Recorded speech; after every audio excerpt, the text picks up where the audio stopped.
Where you from, little mama? Where you bound? Where you bound? Yeah, we certified. Go on, check the list.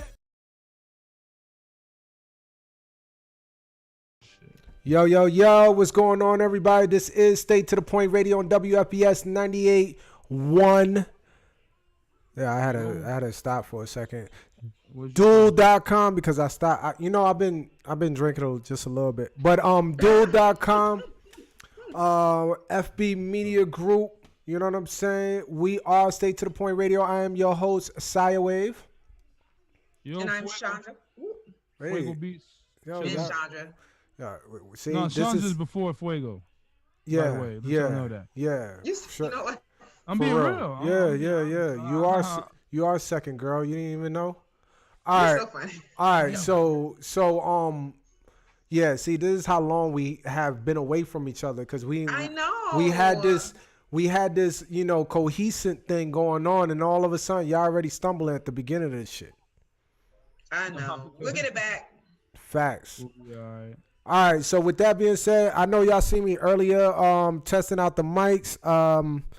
Sean, I meant to tell you too. I got a second mic now. Oh no, I did tell you. I told you last week. Yeah, you told me. Okay, cool. Yeah, I was just testing it out earlier today, so I went live stream and test out the software at the same time.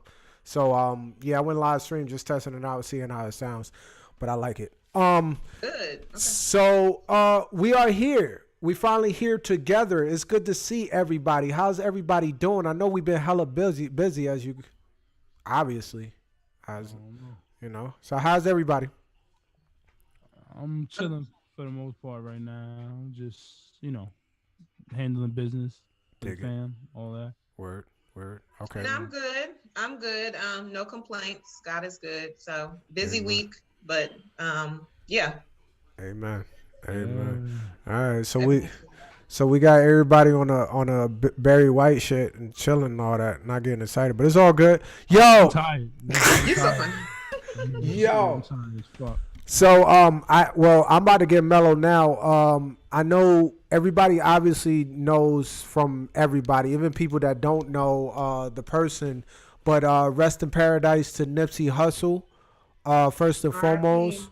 I wanted to start off the show definitely saying that Nipsey Hussle was not only just an entertainer as a rap artist, but he was also an entrepreneur as well as an activist.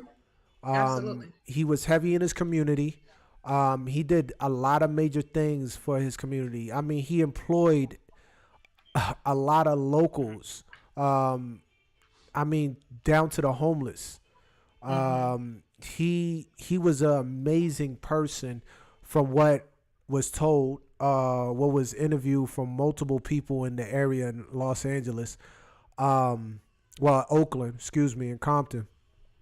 So he was a major figure, not only just an entertainer. He was just a big time voice. Even the police department mourn his death. They quote, they said that he was actually one of the good ones. He was one of the major ones. He was one of the voices that wanted to change the community. He was bringing people together. I mean, I'm talking about gangs, Bloods and Crips coming together, shaking hands, trying to be peacemaker. But unfortunately was gunned down a few days ago in front of his own store in Marathon clothing store. Unfortunately, I seen the video. I don't recommend it. I don't recommend anybody seeing the video. It was you can make it out, but it's not like it shows. No, they had a close I'll up. say it ain't nothing that I haven't seen. Maybe other people. But I've seen so much that it's like I'm numb to it. You know what I'm saying? In person, on video. Yeah. But it's like it's kind of numb. I mean, I seen the same thing. I mean, my uncle died not shooting, but he got stabbed, in front of a building. So news and things that I seen I seen it before, but it still feels like it's the first time when you see it. You know, it still feels like the first time. Like you don't want anybody to experience something like that. No, not even your own enemies. You don't. That it was very tough because it's just the fact that not just because he was a good guy, not just because he wanted more for his community, he was doing more for his community and actually spreading a great message. But it's that the fact that he was a human being, you know, going down like that and getting killed from another. And his worst part is just getting killed, period. It's just, it's never something that you want to see or never something that you want to experience. You want to always experience natural death. If I'm going to go naturally. Like I want to go on my sleep. I want to go because I'm too old and it's just my body gives up on me. Not something where you get taken out at the age of 33, you know? So, but, rest in paradise to Nipsey, man. A fantastic person. I know he was doing a documentary, a Dr. C's documentary. He was doing some major things. He was actually tag teaming with Meat Mills on doing a like stop the crime type of a campaign. Mm-hmm. He was also doing some things with Jay-Z because he was heavy. I think Jay-Z was managing Nipsey or was about to manage Nipsey. And shout out to Jay-Z, too, for donating $15 million to his family. For his kids. For his kids. So shout out to Jay-Z for that. Shout out to, first, man, another person I thought about when he went down, though, was Lauren London. I was like, oh, man, like, she just got married. Like, shout out, prayers to his family and Lauren London and her family. I know that's something that you don't wish as a wife, as a husband, to see your spouse life get cut short like that. Right. It's nasty. So my issue is this, right? And it ain't got nothing to do with Nipsey, but I ask all of you guys. I do not call myself like, I do my thing in the community, right? And I think we all do. You know what I'm saying? Right. So the question is that I always have for everybody is, it's not why you want to give back to the community, but what's the right way to give back? Right. You know what I'm saying? Because is that the right way to put yourself in danger? Knowing who you are. I wanted to get into that. And then the story behind what, he's not wrong. I'm not saying he's wrong. What he said to homeboy, what they saying he said. Y'all know that, right? Y'all know what they're saying he said to the alleged killer, right? No. That he told him to bounce because you was a snitch and don't nobody want you here. And the dude said, cool, I'll be back. Now I don't know how true that is.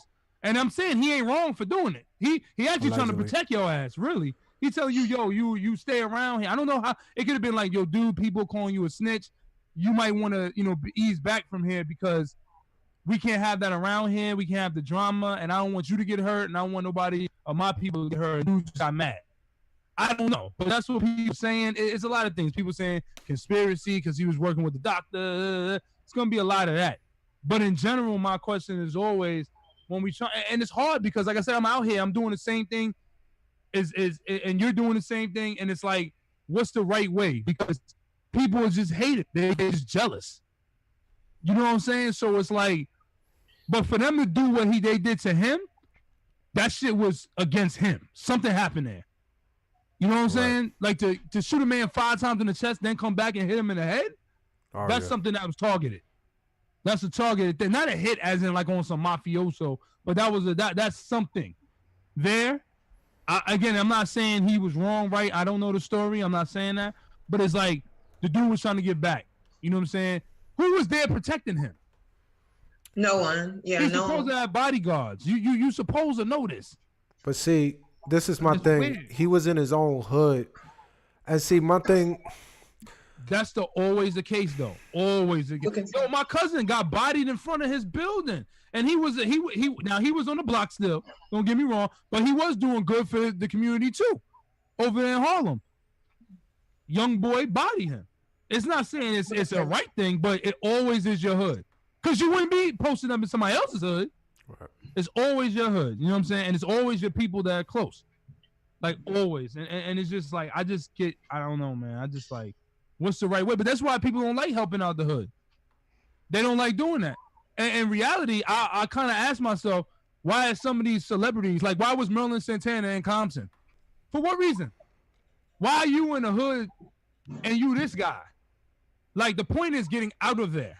Right. Like what is and really it goes beyond just having a store or two. Right. That makes the hood, because you got to get into this government. That's where it's at. That's who runs these places. That's who lets it go all fucked up. You know what I'm saying? So it's like, it's just hard, man. It's a hard balance. I don't know. I can't answer that question myself. Sean, how you feel? But yeah. It's so layered. It's so layered. I mean, literally from the time that I saw the TMZ message that that he was shot and other people were shot. There was 3 people that were shot, and then it was reported that one was deceased. I was, my heart dropped, because I was just like, oh my God, like I just pray, for everyone's safety, but especially him. I was just like, I hope that he's okay. So then when the news broke, shortly after that he had passed and that he was killed, I mean, I had a lot of other stuff going on as well. Like I'm one of those people, I'm definitely an empath and I feel a lot of things. And I had a friend's mother pass away, and there was actually a young mother last week in Charlotte who was killed in a drive, like a shootout pretty much in the middle of rush hour traffic. And mother of 2, just driving home, going to pick up her kids or going to school. I'm not sure exactly what she was doing, minding her business, and was killed. So my heart was already really heavy. And so that happened. And I mean, I probably cried until Wednesday off and on, because it was just like overwhelming. When you see, grant you, we know he hasn't always been good. Honestly, I wasn't even a fan of his music. And I've known who Nipsey Hussle has been for a long time. Just tried to listen to his music and it just didn't gravitate to me, which is okay. I still respected him as an artist. I still rooted for him in the Grammys. I saw him and Lauren, on GQ, and just all the things. They've been together for, several years, but just seemed like this was kind of their year. She was doing her thing, he was doing his thing, and he was just creating more, just seemed to be getting more things going with the community, as well as his music career was taking off to a whole nother level. Her career was doing well. So just to see, they just had the GQ cover, and they just had like the GQ little couples quiz where you got a chance to kind of see more of their personalities. I just watched that. So it was just extremely sad, heartbreaking to just see, someone go down like that and in front of their store, and on the same corner in the same hood that he's trying to help, by someone who looks just like him. That was just really tough. It's just really hard. So it's a lot of layers to that. Get it. It's a lot of layers to that. I'm sorry, y'all. I know what you're going through. I thought it was mine. I looked back. I was like, yo, I'm shooing him. And finally it's like, okay, you think I'm not gonna get up, right? So let me get my composure back. Okay.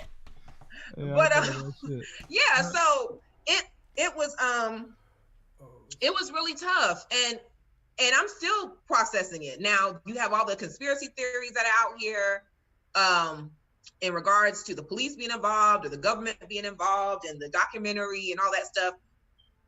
We don't know exactly what happened. We don't. But what we do know, and what I know, and I think you all know, is every single day there's some hating behind people, Black people, that don't like that you have something that they can't get their ass up and work hard enough to get themselves. You come from the same place, you just not hustling, you're not doing your thing. So instead of them actually trying to attempt to do better, they just take what you got.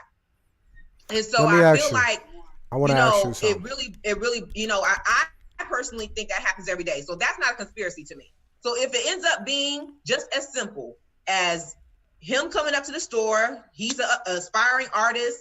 He's trying to kind of, he see Nipsey doing his thing and he's trying to, chop it up with him. Nipsey's kind of, Nipsey was only up there, backstory, Nipsey's only up there without his security and without his people, because he had a homeboy who just got out of prison for 20 years. Mm-hmm. And his homeboy wanted to be presentable to see his family. So his homeboy's nephew brought him up there, which are the two people that got shot. His homeboy and his homeboy's nephew go up to the store so that Nipsey can get him clean, so that he can go and see his family, be presented and look nice. That's the only reason why he was up at the store. So I know his brother, which had a really, really, really, if y'all get a chance to read that, not sure if you had or not, but he did LA Times did a story on him, and he actually, you know, his big brother was actually there before he passed away. Yeah. And you know, they called him right after it happened, and he was able to get to the store and be with his brother, you know, and administer CPR and everything before he's put in the ambulance. And you know, his brother's like, we constantly told him all the time not to go places by yourself, like go in the hood by yourself, do things by yourself. You know, you're wearing all this jewelry, all this stuff, and you just, you know, going to Compton, going to Crenshaw, going here, going there, going to your store by yourself, standing outside of the store. They're like, stay inside the store, don't be in the parking lot. Just things that in any hood you kind of gonna be aware of. But that's his hood, and I think that's just him, and I think that's why people loved him so much, because he was so accessible and so relatable and wasn't afraid to be out there like so many other artists and celebrities that leave. And I'm not saying that people don't have just right to leave, because they're leaving sometimes because they're like, we can't move in this space the same way we used to, because though there are the people that love us, there's also the people that's trying to get you, that's trying to get what you got. So it's a catch-22, but I do think that's why he was so beloved in that community, because he stayed there. He worked there. He was trying to make that community better. He didn't, you know, he wasn't just one of those people who was just throwing money back and saying, hey, you know, let me give it to some other people that's still there to create stuff and build stuff. He was like, I'm actually here round up. And unfortunately, you know, he died on the same streets that he grew up on. And go ahead. Let me ask you with this too. I'm asking both of y'all. And Fueg, I'm gonna relay back to what you were saying. How much can we help the hood? What is the limit to this? Like, because one thing about it is, I think the problem is it really helping the community if you're not visible? I think personally, I feel like it is. Like, if you could help the community, you still can help the community and not be touchable. You know what I'm saying? Like, I think the situation about with Nip was Nip really loved his community. He really loved from where he was from. He loved LA. He loved Compton. He loved Oakland. Like, it was his home, and he cherished it. No matter how bad or how ugly it could look, he cherished it. So due to the fact he didn't buy people's love, I'm not saying that. He did it from the grace of his heart. He did everything from the grace of his heart. He said, you know what? I don't want to just be like everybody else and try to get out of the hood. I'm trying to build it. Let's try to get out of this poverty. He actually was talking, side note, he was actually talking to the police department about what we could do to better the community. He had a meeting at 4 p.m. on Monday. Yeah. He died Sunday afternoon. So he had a meeting. He actually sent an email to the sheriff, and the sheriff actually read it on the interview, what he was looking at of what we could do to get it together. Matter of fact, these are the two gangs. I don't, please forgive me if I say it wrong, but I think it was 60 gang Crips, and then the bounty hunters. They were Bloods and Crips, and what he was doing was setting up a meeting for them to shake hands, to coexist. Which they've done that multiple times over there, like multiple times. Right. Since Rodney King, like, and we had all that drama. They've done that with different sets. So Rolling 60s, yeah, that's Rolling 60. So that set, yeah. Right. So that set.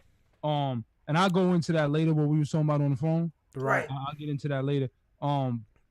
But yeah, in terms of your question, for me, I agree that you don't have to be there per se, like the every day, to make an impact, right? And it depends what you're trying to do. Like, I don't know the whole. I mean, I've followed Nipsey over the last maybe year and a half, right? Like that, because it's honestly and I don't want to say he's Pac. I don't want to compare him to Pac, but I'm gonna compare it. This generation. He's this generation. That's what I was getting ready to say. No, I didn't follow his music either. Like I wasn't a huge fan of that. But when I'm looking at how, see the difference in Pac is Pac was really never banging. He was never like that. And it's hard for you to transition. I'm not saying he did this. This is just me knowing ex-gang members. You done killed somebody. You done killed somebody that somebody loved. Now you saying, oh, forgive me, now I'm good. That may not fly with a lot of people. You done took somebody's life. Now, I'm not saying he did that. I'm just saying sometimes there's stuff that can't be forgiven that you've done. And that's why you have to think before you get down with all this stuff. But I'm not saying that was him. I'm just speaking, and kind of generalizing the thing, right? Yeah. So, like, if I'm trying to help, like, if I'm that way, it's really hard. Like, sometimes I can't do it. I have to do it through somebody else. You see what I'm saying? Like, I would love to help some of the community of around here with the Ethiopians and stuff, right? Like, he was Ethiopian. You know what I'm saying? That's what they're saying. That's what they're saying. Eritrean. Oh, Eritrean, Ethiopian. No. No. I know. I don't. No. I have a niece. We adopted. I know the difference. Okay. But it's Pakistani and Indian. If you break it down, you're the same bloodline. You speak two different languages. And then if you know, I'm just saying. One went to war. You gotta respect. No. It's Pakistan and India, the same thing. I'm just telling you. I mean, respect it, but in reality, I'm just saying in reality. But that's not even relevant to what I'm saying. What I'm trying to say is that the point I'm trying to say is that I can't do that. I am not them. So I cannot do that. I have to get somebody who they identify with. If I'm known as a killer or from the killer a crew, I may not be the right person to be doing that. That might have to be somebody else. So I'll put my resources, my energy, and my knowledge into this guy and send that guy out to be my face in public. Because I can't do that because I know where I stand in that hood. And I'm just talking about that now. I'm not trying to tell y'all don't know or nothing like that, because I don't know. I know where society comes from. I'm not sure where you come from with that. But like, unfortunately, I'm not from the hood. Oh, I'm not even saying hood. I'm saying, unfortunately, I know too many people that are in gangs. I never wanted to join a gang because I thought that was a cop-out. I thought I could handle things on my own and I don't need to do all that, right? But they were all around me. Latin King, Crip, Blood. You talking about the Pyrus over there, and you talking about Damu, talking about Nine Trey Blood, Sex Money. You know what I mean? All of those sets. Like, I know about the history of all these people, and it sucks because you shouldn't know that. I shouldn't know that. I shouldn't want to know that. But my thing is that some people you can't do that because you've been so indulged in that. You cannot come out and just be like, hey, it's me now. I'm a different person. Because people are not going to accept that. So you kind of got to sometimes, I feel like you can still be relevant, but just put your, like train somebody up. And if you want to be in there maybe through somebody else. I'm not saying that's a clear-cut way. I'm just saying that's one way that could possibly help. But I don't feel like you got to be there present all the time to make a difference. I mean, I agree. I agree with that. I don't honestly think it matters whether he was in a gang or not. We know I'm going to say black on black crime. We know that if people, because on my post today, and we'll get on that later, but some people were offended by me saying black on black crime. Okay, we all know, regardless of whether he came from the rolling 60s or he came from the suburbs, him being in the hood, he could have gotten got, period. Like, it don't matter whether he was a part of a gang or not. I mean, there are grimy people, that's a part of it. You got majority of people, I think, who respected him and respected the fact that they saw his presence in his hood, where he's from. Mm-hmm. And I think that's what made him so relatable and so loved, because they're looking at him and saying, he comes from where I come from. And he's comfortable still being here, where a lot of people escape it and don't want to come back. So we respect him for that. On the flip side, we also know the hood also has a lot of people who come up and they've been through a lot of trauma. I'm from the suburbs of Jacksonville, Florida. So I'm not going to sit here and act like I'm from a hood, but what I will say, I've been working in social work for 20 years. And so I clearly know my children and the population and the kids and the environments that I've worked in, the people I've worked with. So from a secondhand standpoint, I can talk about it all day. And I see the trauma, I see the things that are going on, I see the poverty, and I see the coldness that happens with some people. And I also see the lack of decision making and the lack of choice. I've had multiple kids that have literally gone to a school and had to decide literally first day, who you repping with, or your ass gonna get beat by everybody. No doubt. I want to just clear when you finish. I want to say one thing. So and that's not even to you. That's just to speak out. No, I know. I think that, for me, my heart cries because I know that the majority of the kids in the hood, including Nipsey, and a lot of other people who didn't feel they had a choice in the lifestyle that they had to take because they're basically in a situation. He's said in interviews, he's always been creative. He's always loved music. Right. He's always loved technology. But where were those resources? That's why he's created a STEM program for kids. That's why he was trying to, create more opportunities in the hood for people, because there aren't any. And so for some people, it's either join this set or get beat up all the time or die, because I don't have any protection out here.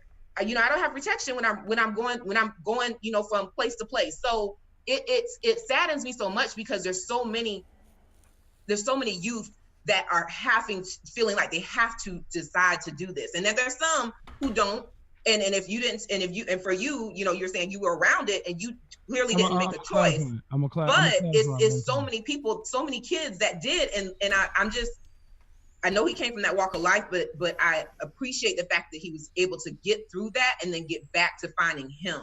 Get back to the legitimacy of it. Get back to the music. Get back to the creativity. Get back to the technology, and then give back and try to make a way for the youth that may not have had that. And that's what makes me so upset, because I'm all about prevention as a social worker. And so he was providing opportunity for young people. And when I see that opportunity, when I see his light get burned out, it's like, who's going to pick up the stick? Because not everyone does that. I think I do compare him to Tupac in a lot of ways. But what I will say is he took the torch even further because his was action-based. Facts. Tupac didn't get a chance to do that because Tupac was so young, and I believe he would have taken it there. Facts. But what we saw in Tupac is a hope and a dream and a vision of and inspiration. He breathed into us and said, "You are Black and you're beautiful, and you are somebody." But Nipsey actually presented action, and that's what's so hurtful, because we need more action-based. But see, the thing about and look, my bad. Look, the thing about with Tupac, and please, guys, don't get upset with me. And I'm speaking to everybody that's watching, streaming, and all that. Only thing with Tupac is he had a visionary, right? He wanted to do things, but at times he was a hypocrite because look at that beat up in Las Vegas that he did with that guy. Like, he didn't lead by example at times. He did put it to his music. He did spoke on it. But there's times that Tupac he felt like the pressure was too much for him, and he spazzed out. And when he spazzed out to the world in front of the cameras.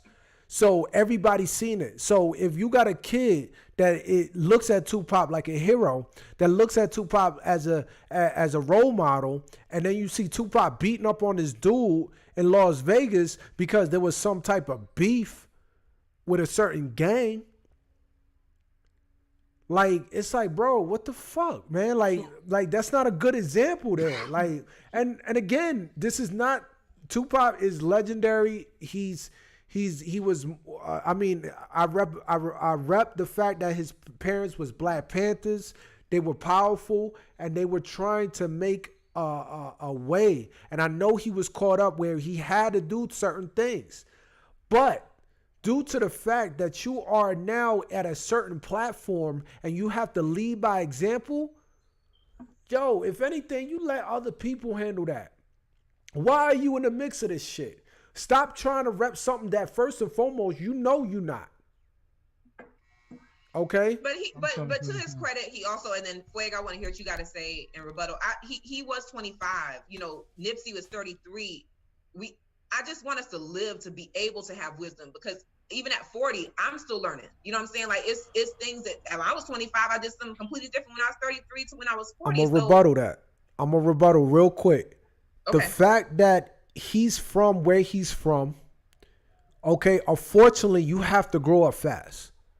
Okay, I'm sorry, like that's just what it is. You have to grow up fast. You at that time in poverty, the fact that he's in a situation where he's pretty much raising himself anyways. He was he had a single moms that worked two or three jobs. So you were raising yourself majority of the time. So it's like you had to learn in a young age as it is. So yes, I understand. It's still no excuse. The fact that he is young, that is true. It's absolutely true. So he's going to be young-minded at times. But due to the fact that you use this music platform that puts you up on this pedestal, and then you speaking the way you speaking because you speaking very intelligent for a person being from the hood, to now all of a sudden now you still doing hood shit. You confuse motherfuckers. They going to. But I think he was also confused. I mean, you're talking about young, famous as he is. Then you're talking about fame is that's a whole nother level. Then you're talking about possibly we don't know if what drugs he was taking or what he was dabbling in. We don't know that. And then you talk about being shot already and all. I mean, then you got you got stuff all around you. I mean, I definitely saw his energy change when he joined Death Row. Like I said, the influence. But he was also in that culture. I think that we were seeing, just like we see with most artists, them go through the growing phases, and we see that through their music, through their personalities. Jay-Z wasn't always preaching that, spitting them gems, So I just think that everyone kind of goes through their thing. I just wish that Pac had the opportunity. We know the potential was there. I just wish he had more time. Right. I think we would have saw him evolve a lot, at this point now, but unfortunately, at 25, his life was cut short. Right. So I wanted to go back because you mentioned as far as I'm not trying to make it seem like if this thing beeps one more time, I'm sorry, y'all. I can't stop it. I think it's the dryer. Oh, okay. Over here, but I can't stop it. I don't know. I'm sorry. But anyway, I'm gonna tell you guys that this situation right here, just because you're not in the hood, don't like. My point is there's suburban, there's gangs there. So what makes a gang scary? Guns and drugs. Well, guns and drugs are in the suburbs. More rampant because it's easier access because you got money. So what I'm trying to say is that just because you lived in where you live doesn't mean that the same person on your block wasn't involved in a gang activity and things like that. So you probably weren't. I'm not saying they were. I'm just making it up as an example. So I'm not trying to make people think it only happens here or only happens here. Not in this day and age. Back in the day, 80s, 70s, 60s, maybe. But now, it's everywhere, right? It's spread out to all communities, everything like that. Also, what I'm trying to say is that, like with Pac, remember Pac was an actor. We tend to forget about that. We tend to forget that he grew up and he went to Baltimore, and who was his best friend? Jada Pinkett. That was his good friend. He grew up. So you're talking about him going to an art school. How many people that